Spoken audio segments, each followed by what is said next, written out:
elevator button. Butoni i ashensorit. Now let us say you want it to go approximately halfway down the document. Tani le të themi se ju doni të shkoni afërsisht te gjysma e dokumentit. Just click the elevator button on the right, click it, and drag it halfway down the elevator shaft. Klikoni te butoni i ashensorit dhe tërhiqeni atë poshtë te gjysma e mbajtëse së ashensorit. Butoni i ashensorit ndodhet në të djathtë.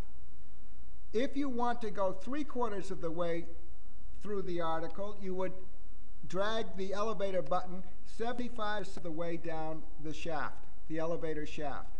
Nëse dëshironi të shkoni në 3/4 e artikullit, tërhiqni poshtë butonin e ashensorit dhe shkoni rreth 75% nga mbajtësi i ashensorit.